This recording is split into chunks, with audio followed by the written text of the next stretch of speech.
So Renault, a narrow defeat here away at Whitby. Congratulations to Whitby. You know, they're on a survival journey now, and you could see the way they played today. They threw everything at us today, and you know, deserved the 1-0 win, and you've got to credit him. Gary Little, you know, has got his team fighting there, and you know, they scored just before half time, and I won't say they held on. I just think they were in control for large parts of the game, and credit the opposition. You know, and I genuinely do hope they achieve their ambition this season and achieve the goal of staying in the division. I know you're always looking over your shoulder. We were when we were down there, but that's no excuse, Frank, to come here today and not be the best we can be. And I don't think we were the best we can be. And that's not me digging anybody out. I just don't think as a collective we were fully 100% at it. But you know what the lads do, they never stop working, they never stop running. I just thought in parts our ball retention, our quality wasn't as good as it should have been. And yeah, you can look at the pitch, it's bobbling around, but you know, we trained at our place on Thursday and the pitch, so we knew exactly what it was going to be like. So no, listen, there's no complaints from me. No complaints about any decisions that the ref's given.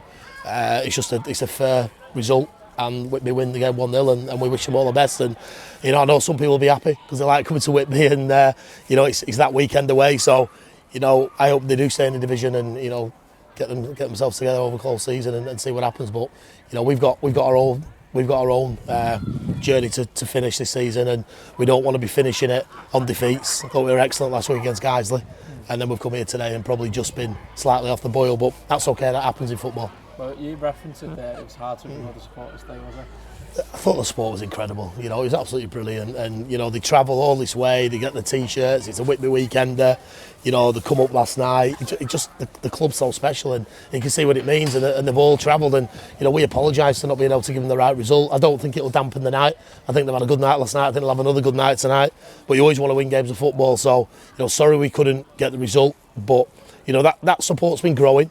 And I don't want today's result to stop the support from growing, because we're building something. You know, we might not be right in every single area yet, but I think from where we was when I took over for where we are now, you know, we'll accept that and we'll take it and we'll celebrate it.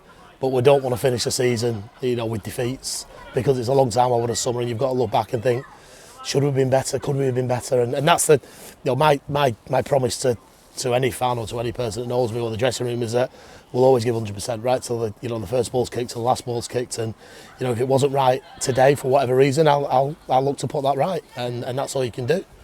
Well, look, we can look ahead now. We've got a double header of games, haven't we, in terms of taking on Lancaster on Saturday and then followed by Hyde on the Monday. It's going to be tough for everybody now. You know, there's tired bodies come the end of the season. We're now going to get a suspension. You know, we've got 1 or 2 injuries. We'll have to see how Luke Pilling is today. But it's also opportunities for other lads to come in. You know, Chris Smith and Josh today, their attitudes have been fantastic. They knew they weren't in the squad. They've travelled all the way to Whitby, so they've got to get the rewards. And that's what I'm going to look to do. You know, and that's all. I've always asked, you know, from the first minute I came into the dressing room, or to the football club, hopefully I'm here for a long time to come, but you know, I'll always ask for maximum effort. I'll always ask for application, bodies on the line, and your likes of Chris's and Josh, that's maximum effort today, and that's what a squad do. That's what's being part of it do. So listen, there's no doom and gloom. We're just going to learn from it. People look at the result and maybe I roll, but we don't come up against a good Whitby side today that are, like I said, fighting for survival. So let's wish them all the best. Let's go and have a drink with the fans. I reiterate that group in there have been exceptional all season. They are tired, but I think every other team's tired at the minute. That's not an excuse to just not win games of football. So we'll do everything we can do, Frank, between now and next weekend to get ourselves ready for a monster weekend, and then you know, get rid of them too, and then we've got Morpeth. But the lads will be in training. You know, we're not gonna switch off. So yeah. So final thanks to the fans. Have a great weekend, and you know, sorry about the result today, but we'll see everyone back at home next weekend.